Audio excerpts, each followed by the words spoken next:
नमस्कार मित्रांनो. तर हे जे फर्स्ट इयरमधून सेकंड इयरला जे आत्ता मुलं गेलेले आहेत त्यांच्यासाठी आपण या लॉकडाऊन ॲक्टिव्हिटीमध्ये DC मशीन्स हा टॉपिक सिलेक्ट केलेला आहे आणि यामध्ये आपण DC मशीन्सची माहिती पाहत आहोत. त्यामध्ये पहिल्या पार्टमध्ये आपण सर्व जे DC जनरेटर आहेत त्यांची माहिती पाहिलेली आहे आणि दुसऱ्या भागामध्ये आपण DC मोटर ज्या आहेत त्या DC मोटरची माहिती पाहत आहोत. तर या लेक्चरमध्ये आपल्याला DC मोटर ज्या असतात त्या DC मोटरमधील व्होल्टेज रेग्युलेशन किंवा ज्याला आपण voltage equation of DC motor, DC मोटरचं व्होल्टेज इक्वेशन आपल्याला या लेक्चरमध्ये पाहायचं आहे. त्याचबरोबर DC मोटरचा टॉर्क हा कशावरती अवलंबून असतो, DC मोटरमध्ये निर्माण होणारा बॅक EMF, या तीन गोष्टी आपल्याला या लेक्चरमध्ये पाहायच्या आहेत. तर पहिला जो आपला टॉपिक आहे या लेक्चरमधला voltage equation of DC motor. तर DC मोटर जे असतात त्या DC मोटरला आपल्याला काय करावं लागतं, DC सप्लाय हा काय बाहेरून द्यावा लागतो. DC मोटरचं इनपुट काय असतं, DC पॉवर असते आणि आउटपुट काय असतं, मेकॅनिकल एनर्जी असते. मग यामध्ये काही लॉसेस होऊन बाकीची जी एनर्जी जी आहे ती मेकॅनिकल एनर्जीच्या स्वरूपामध्ये आपल्याला आउटपुटला मिळते. तर voltage equation of DC motor, let in a DC motor V is equal to applied voltage, म्हणजे त्या मोटरला दिलेलं व्होल्टेज. EB is equal to back EMF, त्या मोटरमध्ये निर्माण होणारा back EMF. RA armature resistance, आर्मेचरचा असणारा resistance. IA armature current since back EMF. EB म्हणजेच back EMF acts in opposition to the applied volt. जेव्हा आर्मेचर जो असतो, आर्मेचर हा स्थिर चुंबकीय क्षेत्रामध्ये फिरत असतो आणि त्या आर्मेचरला सुद्धा काय दिलेला असतो, DC सप्लाय दिलेला असतो. हा दिलेला आर्मेचरला ब्रशेस मार्फत दिलेला DC सप्लाय आणि आर्मेचर जेव्हा स्थिर चुंबकीय क्षेत्रामध्ये फिरत असतो तेव्हा त्याच्यामध्ये सुद्धा फॅरेडेच्या इलेक्ट्रोमॅग्नेटिक इंडक्शनच्या नियमानुसार काय निर्माण होतो, काही प्रमाणात EMF त्या ठिकाणी निर्माण होतो. त्या ठिकाणी निर्माण झालेला EMF आणि ब्रशेसमार्फत त्याला दिलेला EMF, हे दोन्ही EMF एकमेकाला काय करतात, त्या ठिकाणी विरोध करतात आणि त्यामुळं त्या ठिकाणी काही प्रमाणामध्ये काय होत असतो, पॉवर लॉस होत असतो आणि यालाच काय म्हटलं जातं, बॅक EMF असं म्हटलं जातं. The armature current IA is given by this is known as voltage equation of DC motor. आता आर्मेचरमधून वाहणारा current IA is equal to V minus EB भागिले RA. V म्हणजे काय, ॲप्लाइड व्होल्टेज. EB म्हणजे काय, बॅक EMF आणि RA म्हणजे काय, आर्मेचरचा असणारा रेजिस्टन्स. ज्याप्रमाणे ओहमच्या नियमाप्रमाणे प्रवाह बरोबर दाब भागिले विरोध. तर या ठिकाणी त्या आर्मेचरमधून वाहणारा करंट, म्हणून या ठिकाणी IA म्हटलेलं आहे, आर्मेचरमधून वाहणारा करंट आणि त्या ठिकाणी निर्माण होणारं जे व्होल्टेज आहे त्या आर्मेचरला दिलेलं व्होल्टेज मायनस त्या ठिकाणी निर्माण झालेला बॅक EMF भागिले त्या आर्मेचरचा असणारा रेजिस्टन्स. म्हणजेच V is equal to EB back EMF plus IA RA.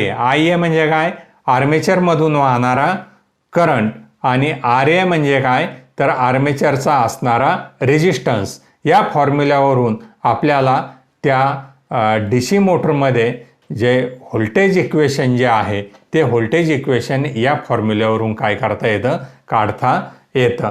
आणि पुढं दुसरासुद्धा voltage and power equation of DC मोटरचा सुद्धा फॉर्म्युला इथं आपल्याला समोर दिलेला आहे.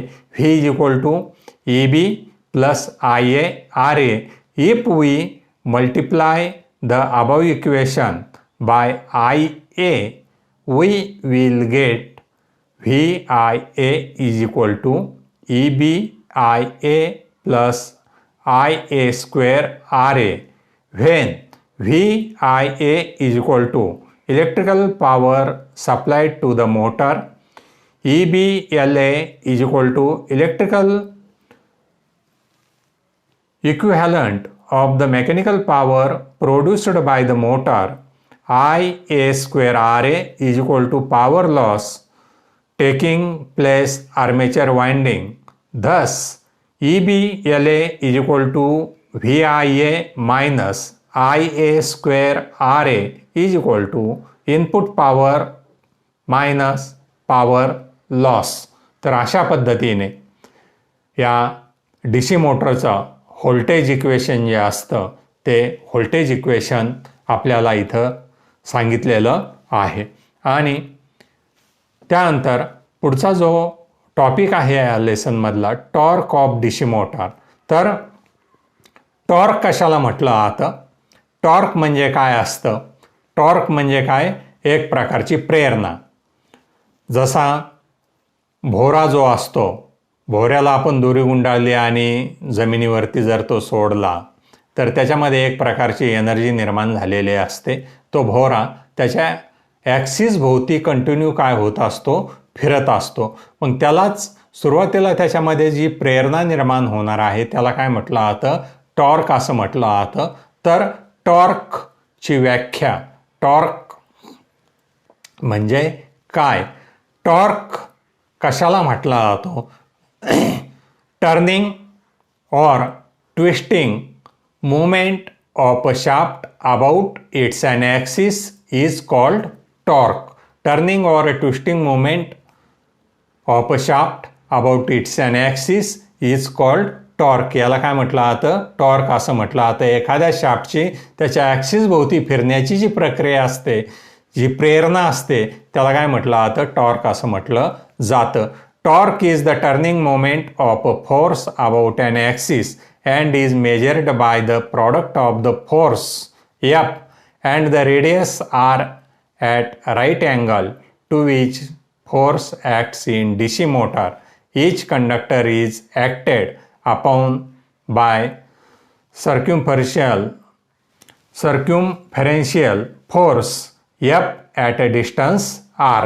तर या ठिकाणी या स्लाइडमध्ये आपल्याला त्या मोटरमध्ये निर्माण होणारा बॅक EMF आणि त्याचबरोबर torque and speed equation of DC shunt motor.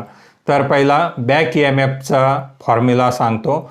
DC मोटरमध्ये किंवा DC जनरेटरमध्ये जो बॅक EMF निर्माण होतो त्या दोन्हीचा सुद्धा एकच फॉर्म्युला आहे.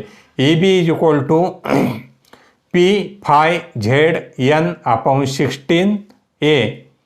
आणि यामध्ये हे P काय असतं? P is equal to pole, phi is equal to magnetic flux, Z is equal to total number of conductor, N is equal to speed of armature आणि 60 इज कॉन्स्टंट. आणि A म्हणजे काय? पॅरलल पाथ जे असतात. Armature winding ही कुठल्या पद्धतीची केलेली आहे आणि त्यामधून प्रवाह वाहण्यासाठी किती मार्ग आहेत. त्या ठिकाणी वेव्ह वाइंडिंग जर असेल तर A इज इक्वल टू नेहमी किती असतं? 2 असतं. आणि जर त्या ठिकाणी ही पहिली वेव्ह वाइंडिंग आणि दुसरी जी असते ती लॅप वाइंडिंग, तर लॅप वाइंडिंगमध्ये Aची किंमत जी असते, जेवढी पोलची संख्या असती तेवढीच या पॅरलल पाथची संख्या असते. म्हणजेच लॅप वाइंडिंगमध्ये A इज इक्वल टू काय असतं? P असतं. तर flux is directly proportional to armature current up to magnetic saturation when armature reaction is ignored and magnetic flux path reluctance is assumed constant. That is, magnetic flux is directly proportional to Ia. म्हणजेच या ठिकाणी चुंबकीय magnetic flux जे असतात ते कशाच्या समप्रमाणात असतात? आर्मेचरमधून वाहणाऱ्या करंटच्या समप्रमाणामध्ये असतात. आणि phi is equal to K1 IA as torque developed in DC motor armature TA is equal to K2 phi IA from 2 TA is equal to K1 K2 IA square. असे या ठिकाणी हे बॅक EMFचे समीकरण दिलेले आहेत आणि टॉर्कचं समीकरण दिलेलं आहे.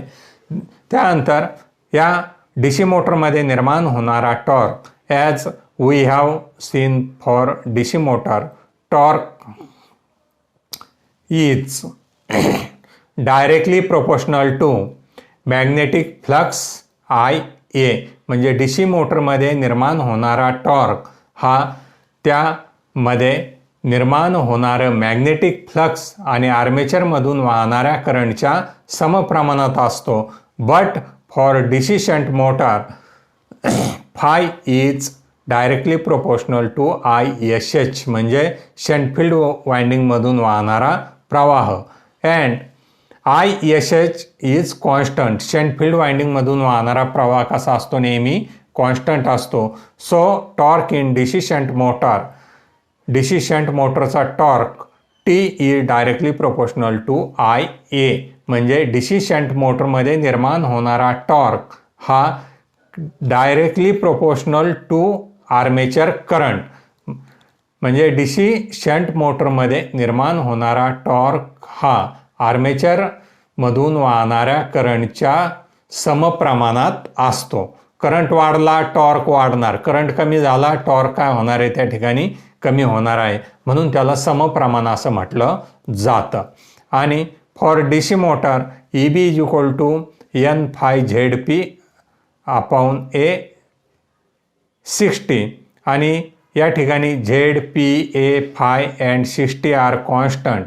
दस DC मोटर स्पीड, तर DC मोटरचा वेग N is directly proportional to back EMF. म्हणजे DC मोटरचा वेग हा त्या मोटरमध्ये निर्माण होणाऱ्या बॅक EMFच्या कसा असतो? समप्रमाणामध्ये असतो. आणि बॅक EMF काढण्यासाठी काय असतं? V मायनस IA RA यावरून आपल्याला काय करता येतो? हा बॅक EMF काढता येतो. तर अशा पद्धतीने या DC मोटरमध्ये निर्माण होणारा स्पीड आणि टॉर्क त्याच्यामधला बॅक EMF याबद्दल आपण माहिती या लेक्चरमध्ये पाहिलेली आहे. धन्यवाद.